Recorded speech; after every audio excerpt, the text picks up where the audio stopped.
Okay, we're next talk is Getting to Intermediate with John Ouellette.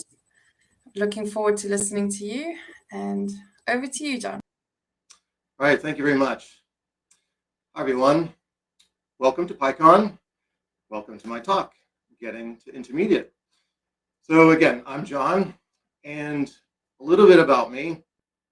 I'm not a software engineer. I'm more of an automator, Python practitioner. And so this talk is going to be a little bit about getting to intermediate skill with Python. And I would say about 5 years ago, I was on that journey from beginner to intermediate. At that time, it just sort of felt like every blog post was hyper focused on beginner, and it seemed like every book was focused on advanced Python. Frankly, it was probably part of my ignorance, but that's sort of how it felt. So just for a moment, if you could, think back to when you were first learning Python. Maybe it's 10 weeks, 10 months, 10 years ago or more, but what were the resources you wish were available? What were the videos you wish were available? What were the books you wish that were available? And let me know if you recognize this book. Right? Where is my Python Alpaca book? This was going to be the book. I was looking for it. It was going to be straight from O'Reilly, Intermediate Python. Right? This is going to be the book that's going to walk me from beginner to intermediate, and it's going to solve all my problems, answer all my questions. Unfortunately, it didn't exist, and it doesn't exist today. Although rather there's a tremendous amount of books from O'Reilly which are great on Python, it just didn't exist then. But there's good news. Why now? Why is now a good time for this talk? Why is now a great time to level up? Well, right now, there's a tremendous amount of resources. All that has changed from my perspective. And really from an industry perspective, machine learning, DevOps, the cloud, data science. Really, either Python is at the forefront or extremely popular if you're into those industries. So now is a great time. And who is this talk for? It's really for beginning pythonistas who are looking to become more effective and deliver projects. I know when I was starting out, frankly, I thought it was all pretty intimidating. I thought I needed to know everything. When I was trying to think about projects, I just had a little bit of that imposter syndrome. So I'm trying to reduce that for you today, and really for the beginning pythonistas. You can have a big impact, but you don't need to know everything. So a little bit about the outline. We're going to talk about mindset getting started, some work product, some initial concepts to fast track, and then my project. And then a little bit about resources, but I'm not going to spend too much time on the resources. Just know that they are all in the slide, and the slide link will be at the end. So no real need to take too many notes. First, mindset and getting started. This is going to be imperfect at best, but if we think about what a beginner is probably learning, some constructs are on the screen, and those probably aren't too controversial. If we jump down to maybe advanced concepts, those are typically fairly obvious to identify as well, right? If you're creating a framework, metaprogramming, advanced object-oriented patterns, I think if you have the creator of Python on speed dial, that you're probably doing something that's advanced. But intermediate, I have about 6 or 7 constructs on the screen. I feel like I could easily remove those, add 6 more. We could fight about what it means to have intermediate skills. And also beginner, intermediate, there's different levels of each. So instead of this, I have a proposal. And the proposal is this. When you're moving from beginner to intermediate, have a work product that you're working on. Yes, the things on the previous slide are important to learn for sure, but this is going to be a thing. It's going to drive you and guide you. It does have to be a little bit important. It doesn't have to be mission critical, doesn't have to generate revenue, but it should affect more than just you. You're basically going to put it out there. So we'll see about that in a moment. The work product. You're going to be working with a goal. But first of all, why? Why am I saying this? The reason is social media is going to win. You get too many pop-ups. So if the question is, what do I want to do? I want to learn, code, and deploy, or do I just want to binge on Netflix? Like, who's going to win? Some of the reasons maybe you're going to change your career. Maybe you're going to try to future-proof yourself. I know for me, I have historically worked with things like Perl, Bash, Corn Shell, the classic Unix utilities, expect, and so on. So for me, it's been a bit of a path towards development. I know the things that I can do now with Python are quite a bit better and more advanced than I can do with those technologies. But maybe you want to just solve a problem or donate some time to a cause. I would suggest try not to just do something that's tied to your ego. Being a Python ninja might be great, but that has a short lifetime, I feel. The what. What is this thing? So it's going to be a minimally viable project or product. And it should be having complete functionality, but it doesn't have to be perfect. If you create a website, it doesn't even have to be on the internet, as we'll see in a moment. But the thing is, don't just do coding challenges. Coding challenges are great, and I would suggest to do them, but don't just do them. Something happens when you put this project together, and you know you're going to be putting it in front of people, that things just get dragged along with it. You start thinking about organization, you start thinking about how people are going to use it, and you don't get that sort of real worldness from a coding challenge.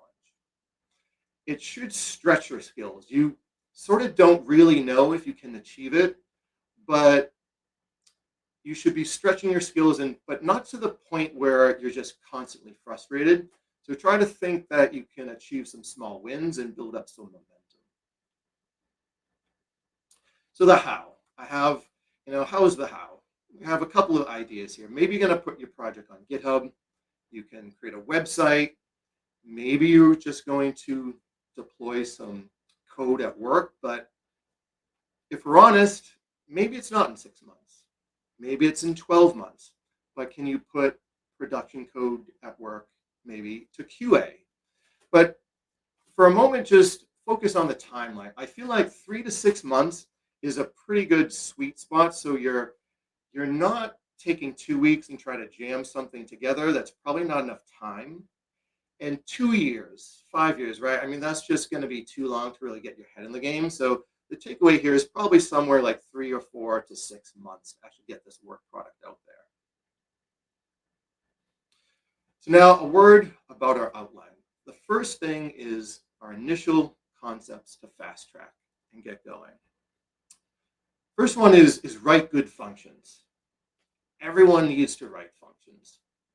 Sometimes some of the things I hear from my coworkers or colleagues is I get lost trying to assemble functions and sort of put them together. And that was true for me as well. I stumbled on how does return work relative to the things I used to work on. So that's fair. So for now, let's think of 4 best practices for functions. First, they should be small. Jack Dietrich, he says maybe about 5 to 20 lines, and that seems pretty reasonable. And just for reference, I have a link at the end. It's about 40 minutes where he goes into depth about how to write a good function. But for now, maybe 5 to 20 lines is reasonable without getting too hung up on that precise number. It's more about if this function becomes scrolling and scrolling and scrolling, that's probably your cue to make it more modular. And it should do one thing, not 7 or 17. Just try it again, keep it modular. And at this point, I'm giving you permission. It can be boring. Don't chase exotic features right now. really just sort of building that muscle. Get good at putting functions together that do the thing you intend to, and don't try to do the cool things. I know it can be tempting. And I try to think about the golden rule. How would I like someone to interact with this function? When I'm thinking about using a new function or a new API, I think about what are the exceptions that I think are going to come down? How do I deal with the inputs? What are the output that I'm going to have to deal with? Just think about how to make things a little bit easier for the person who's going to use it. So, I mean, there's no secret. Apple, Google, they do things in a manner that makes it really easy for their end users, at least for the most part. So I think this is a pretty good function, and I'll tell you why. If you look at the name, there's 3 words. They're separated by underscores, and it's lowercase. So it is PEP 8 compliant, but it's create URL map. It is not create URL map from file name or something else, right? It doesn't go on and on. It's pretty straightforward to the point. It has a parameter called file name. So in one line, I sort of know, okay, we're probably creating something. It's probably going to deal with a URL, and we're going to probably be mapping. So it goes on. There's some documentation. It tells us about what it's going to do. It's going to return a dictionary, right? It shows a little bit of the file, a little bit of the actual content and the parameters. So within, I don't know, maybe a minute or so, this is not completely something that I can't understand. It's pretty straightforward. And to my earlier point, it's kind of boring because it goes down and what does it do? It opens up a file, it puts in some content, makes some transformation, and then it returns the data structure, a dictionary. So is this the best function in the world? Probably not. We could probably say that the documentation is actually a little redundant, right? It says return twice. So I do have some links that go into detail more, at least 4 different ways of how to document, but this is not the time for perfection. This is the time to build the muscle. Put documentation in there, experiment with it, see which one you like better, right? And try to do things that are boring and reliable. So again, this is a pretty good function. Now, this is not a great function. I immediately am sort of off balance. I'm looking at this and it's sort of jarring to my eyes. There's 1-letter variables. I don't really know what CMAP is. Is it file T? Is that fillet, right? Like what's going on here? I know we're opening up a file, we're doing some things, but hopefully that this is sort of an obvious contrast to the previous in that you would be surprised. Names matter. Readability matters. Doing these things and sort of getting them into your routine now is going to be way better than trying to sort of put them in or learn them later. So the takeaway here is to write good functions. Next, learn logging. I have the Python how-to for logging on the screen, but really what do I have on the screen here? I have about 5 or 6 lines, and it's not really code, it's more configuration. And what are we saying? We're saying we're going to set the logging level to info. And starting out, I had to sort of keep referring to the how-to. So basically, setting logging info to info rather. If something's more critical, like error or warning, it's going to get written to the file. Less critical, like debug, does not. So this is sort of a simple logging config. And what else are we saying? We have year, month, day, and time. So pretty simple. Now, is this going to work for every application? Certainly not. You'll need to make some adjustments. But my intent here is try to save you maybe 20, 25 minutes and just start out with something so you can get more comfortable with it. Because something happens when you start to log. It's just sort of a psychological thing. It just starts to feel more real. You start to feel more professional. And you can tell me in the comments, I just sort of get a kick out of naming the log file what I want. So that's just trying to keep that momentum moving forward. Not to mention, it's critical for troubleshooting, root cause analysis, and so forth. So learn logging. Next, get comfortable with exceptions. If we think about maybe 4 best practices or things to think about with exceptions, remember, you're moving from beginner to intermediate. So try to put the least amount of code in a try block. You lose a lot of flexibility when you have just a massive try block and you can't take action on particular exceptions. Some good places to start are network and file operations. Those typically are always going to need some sort of exception handling so you can deal with it. Those are good places to start. Should be logging your failures, capturing details, again, for troubleshooting root cause analysis. It can be really frustrating when you don't have enough information. So log your failures and capture the details. Then also decide how to handle them and if you're going to. So let us take a look here. This is our pretty good function, and it is a little bit of a busy screen, but I wanted to show you, what are we doing here? We're getting hyper-specific. We're trapping for file not found error, and then we're casting it as a particular exception instance, as E. In the first line, I'm just printing out the dir of E. So if you look to the right a little bit, there's a lot there, right? I thought this is pretty fascinating, right? The file name is already there. So if you look to the first logging.warning line, accept file not found error as E, logging.warning E. That's pretty clean and pretty simple. And what you get from that is warning, error node 2, no such file or directory, and then the file name. So in this instance, basically you're done, and that's pretty clean. Logging.warning E.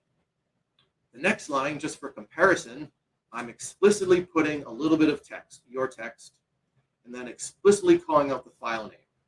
And I'm explicitly asking for the stack trace with exec_info is true. So if you look at the second line of that log file, it is quite a bit more information because of this stack trace. You can see the precise error message, your text, but you can make a decision. Do you really need to do that? Probably not with file not found error, right? Because you have all that information you need just with logging.warning E. So this is where I would suggest to get comfortable with exceptions. See what comes with the exception. See what you can do with it. For example, I was working with an LDAP module, and the error message, or rather the exception, was LDAP server down. And it was I casted it as E. I print out the whole message and got the string. It was basically LDAP server down. So it really didn't provide a lot more context. But if we take sort of the other angle here, we're also saying, okay, apart from file not found error, I really don't know what else is going to happen, what other exception is going to happen. So for now, I'm just going to catch everything else, and I'm going to do logging.critical, print out the stack trace, and there I can run this as many times as I want to sort of see what other exceptions come up. Then I can make a decision on how to handle them and just sort of go from there. So this is a pretty good starting point. The other thing to keep in mind when you're trying to get comfortable with exceptions, you have a few things that are available to you, like else. If you hit no exceptions, the code under else will trigger. You can see we're just doing logging.info, and then you also have finally available. The intent of finally is basically if, or rather, regardless of any exceptions, the finally will run the code under the final. So we're saying we're always awesome. So just, again, keep that in mind, because now you have your functions that are working well. You have some logging that's going. Now you have exceptions. So now you sort of start like feeling a little bit, you can sort of defend yourself from these inbound things from the environment. You have this little ecosphere with these 3 things. So get comfortable with exceptions. So next, maybe a little controversial, but don't dread decorators. I spent too much time delaying learning decorators.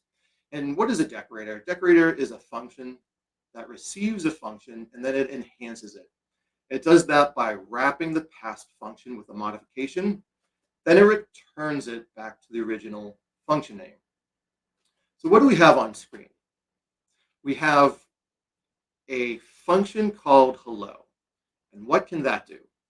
It can print hello. But wait, there's an @ sign on top of hello with there. Now, if you put your focus on the highlighted green, that is literally the same as hello is equal to there being passed hello. Now, what is there doing?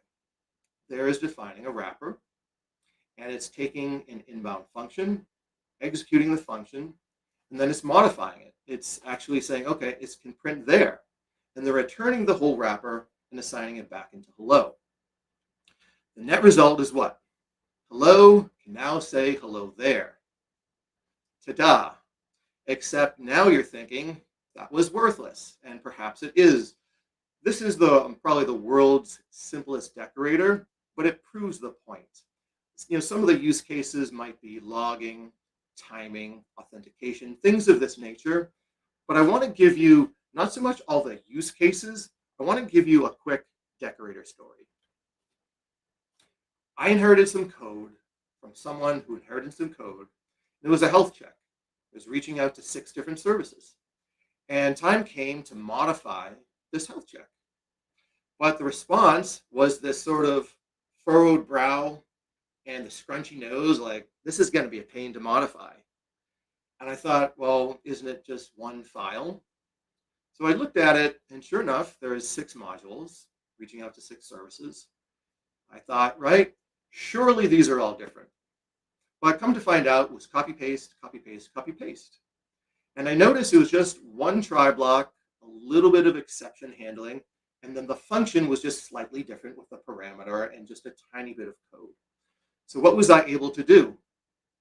I was able to use a decorator, same thing as the previous slide, and just pass one by one the function to the decorator.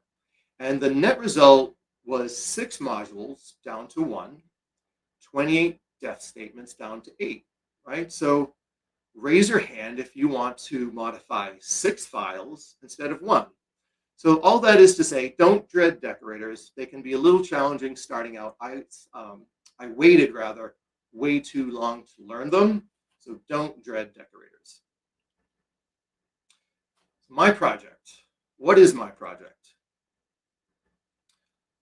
I had the ambition to create a better Yahoo Finance for an audience of 1.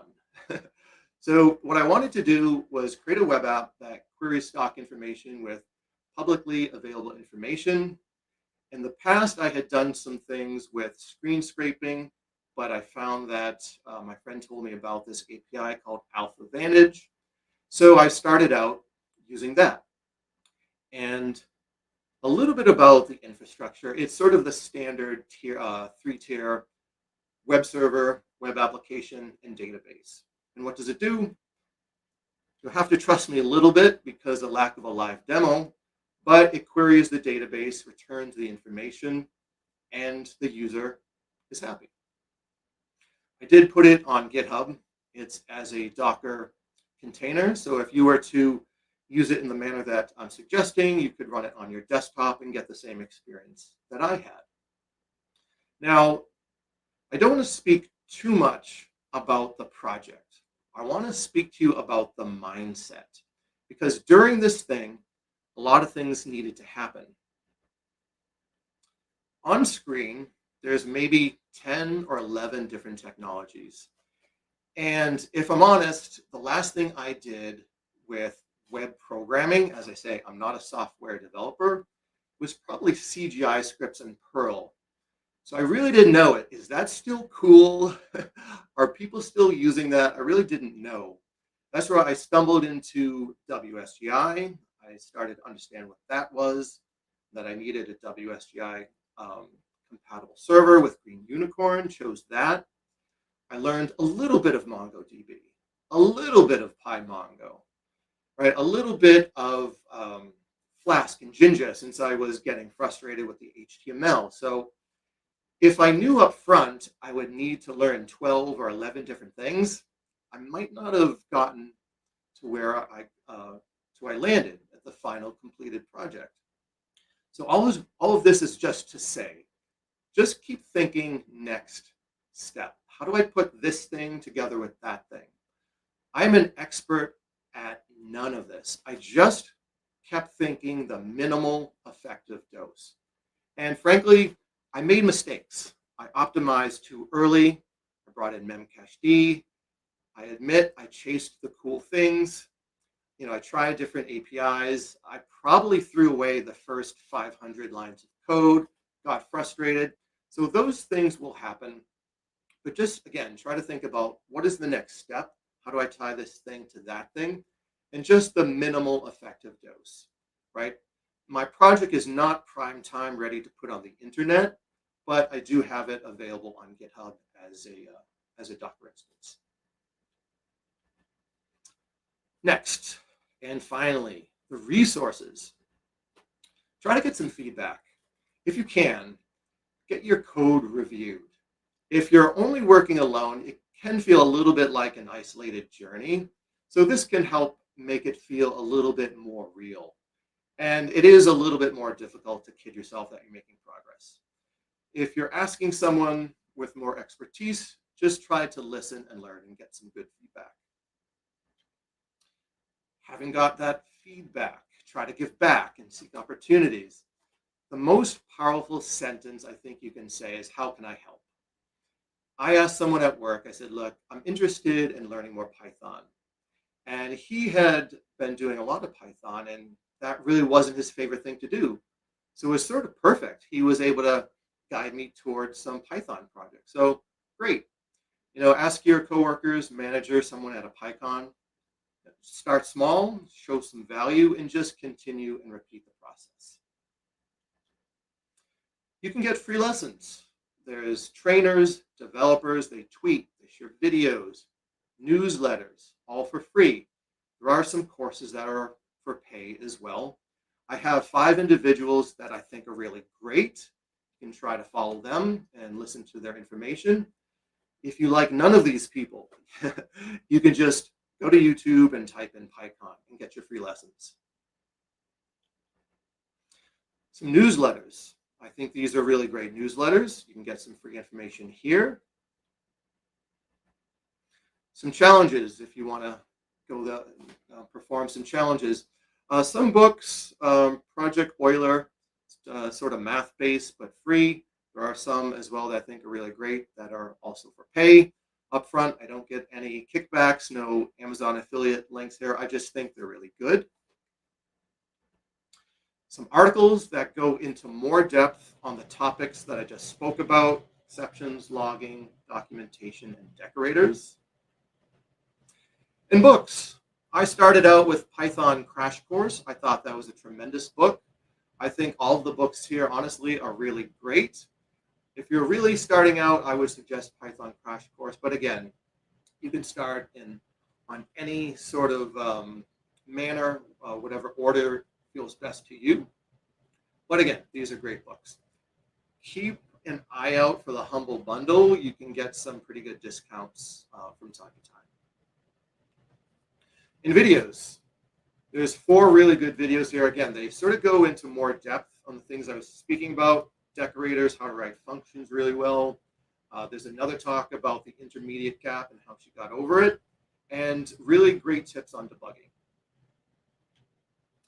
So in summary, your journey is from beginner to intermediate. This is what you're going to do. You're going to find your why and your motivation. You're going to put your work product out there.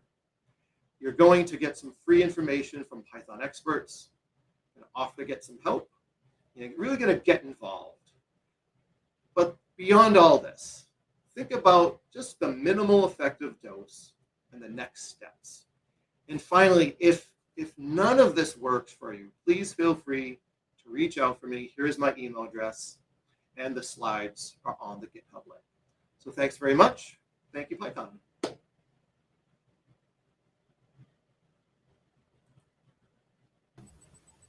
Thank you very much. I'm trying to find an applause for you. That was great. Thank you so much. There it is.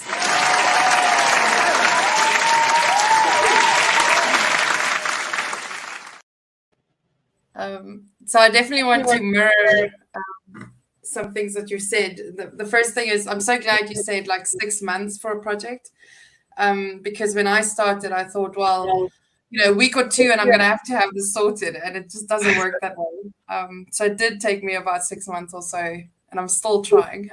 But I think that's a good timeline for a beginner. And I think projects to start, I think that's why it's also so important for beginners and intermediates to share their projects on conferences like this, so that the rest of us get motivation and so we can give feedback.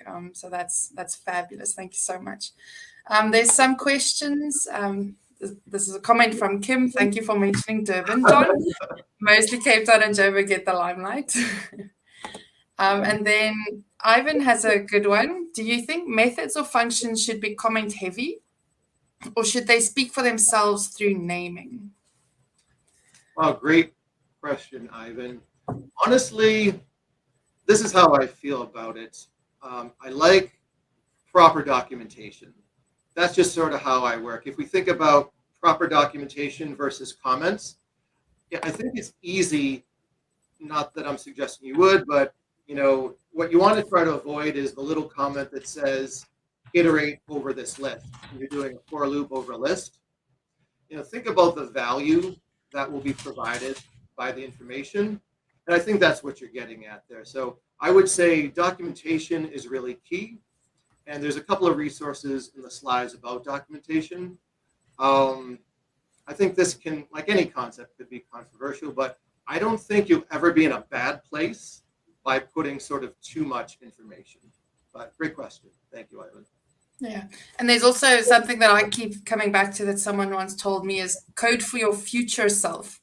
That's right. Especially if you've got a day job, you come back and you're like, what the hell did I do here? And comments just help with that. So there was a comment that he didn't link into a question I actually asked him to. He said the organization, Siyabulela said the organization of your talk is quite impressive. So well done. Thank you. Thank you very much. Really appreciate it. There's still some people typing. So now I'm trying to think what else I wanted to, while I wait for their questions. The other thing that you also mentioned is, so I struggled with a lot of the things that were very well written. Maybe I think my logic just doesn't work with coding in general. I'm more of a creative person. And so if you don't find someone you like, try someone else. There's no and if you do need to pay for something, try all the free ones first. But there are also a lot of caring and really good people who's constructed paid courses. So try those as well. That's right. Okay, Kim's got another question. We asked, avoiding smart code also helps your future code for future self. Yeah, keep it simple. And I guess that's sort of something that any expert, you're an expert when you stop trying to put the fancy stuff in, unless when you need to. Sia Valelio asks, how important is unit testing at this intermediate level? Awesome question. I think that's the thing we could fight about. I think the short answer is as important as it is to you with respect to your project, with respect to how much time you want to save, with respect to on and on it goes. Would I downgrade unit testing out of intermediate? Probably not. I think it's very important, but within the context of, it's sort of your intention. If you're going into, say, let's just say QA, maybe that's more important, or a proper developer, maybe it's more important. I'm trying to avoid the controversy of it's not important. It is, but you can see how I'm sort of balancing on this, should I stay or should I go? It's as important as it is to the intent of which you're trying to pursue. It's sort of the way I would put that, but it is important. And this is sort of, so I'm more noob to even understand exactly what unit testing is. But this is sort of where your logging and your print returns come in as well, right? That you can track how the thing is going as it's going. And that's sort of like an easy thing because it's not a huge test, right? Okay. Imran Mayer asks, how did you deal with imposter syndrome, if any? This is a tremendous question because you nailed it. If I'm honest, it's a long question that we don't have time for, but I'm going to give you the best thing I can tell you is literally follow through some of the things that I've said. Try to get some feedback. If you're getting feedback that your code is sort of not working so well, think about the person. Are they a helpful person or not? Maybe ask another person until you get sort of comfortable with, you know what, my code is doing the right thing. I've put it out there, like for my project, I know that I can crawl 10,000 stocks in a row. So the code is working, right? So I'm not an imposter from the perspective of creating the intent of my project. Will I go to Facebook tomorrow and interview as an elite coder? Probably not. So it's imposter syndrome relative to what, so to speak. Yeah. And the best you can do is just keep putting it out there, keep putting it out there, keep putting it out there, learn, rinse, repeat, I think is the best way to go. Yeah, and I think small steps help with imposter syndrome. So this is something I really struggle with as well, this whole imposter syndrome rubbish. And I'm smiling because I think when you get a project, and I so agree with you that get a project to go and do it. But once you have a project, the project sort of takes over, so you don't really care so much about what people think about you or if you belong or not, because you need to get this done.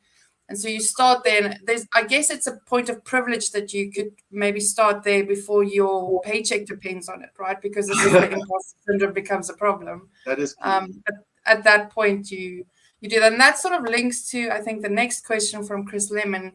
Do you think it's better to get stuck into a project or book or work through a course? Or maybe things like weekly, I don't know what a catus is, etc., as the best way to learn? Right. Honestly, this I think is a personal preference. For me, I'm all about doing. And I wasn't kidding about, there's something called this weekly Python exercise. They threw all this stuff at me that I didn't realize I had within me to achieve. And then I just started thinking, I'm sort of getting somewhere. I never thought that I knew how to do this advanced decorator stuff and all these sort of object-oriented things. So I think it's a personal decision at the end, but just try to make sure that you're doing. It's the doing practice, learning, coding, the doing and deploying. Yeah, and I mean, this talk was titled as Getting to Intermediate. So I think as a beginner, it helped me a lot to work through a book or course. Like I had such an ego boost when I passed my first course on edX. But then at a point, you're like, you need to start trying this, and you're good enough to start reading the code on Stack Exchange and try and figure out what's going wrong. And then at that point, just get your project because that keeps you motivated. I absolutely agree. There's some comments just before we end the broadcast. They're not listed as questions, but on the imposter syndrome front, this is from Kim. It helps to remember this stuff is hard, and I think you sort of imagine that everyone else has it easy. He says it's not getting it immediately. It's not a failing with you. It's just there's a lot of complexity here. And then Simon Cross says there's a joke. Everyone can when you're a junior, you're like, oh my goodness, everyone can understand why my code is wrong. When you're mid-level, you're like, oh, I can see why my code is wrong. And when you're senior, no one understands why my code is wrong. So there's a couple of other comments, but I think if we've got another question. Johan Bayers asked, how do you guide junior developers via code reviews? I think this is a great question. I think a good guide is to realize these people are human. They want to hear good technical direction, right? They don't want to hear why they are sort of bad human beings. I think that code reviews, they're awkward at best. I know when I got my first comment, it was like, wait, what? It's a little bit like you don't realize there's a human and then you're a human, and you just try to remember the humanness of it, but deliver the feedback in such a way that this person can move forward technically. I think that's probably the best guidance. You can get really technical into that, but honestly, it's probably more of a human thing. Why? Yeah. Because if you sort of hit them hard first, maybe they're not going to come back, right? So try to foster that relationship. Yeah, no, absolutely. It's like, trying to teach your best friend, like imagine the other person on the other side is your best friend. That's right. Okay, so I think that is everything. There's still a lot of jokes going on about competence on the Discord channel, but I invite everyone to go there. Thank you so much, John, for your talk. It was most informative. Absolutely. And we have a short break now, and then we're coming back for Earth observation for data science. How can we automate climate change assessment from above? Thank you.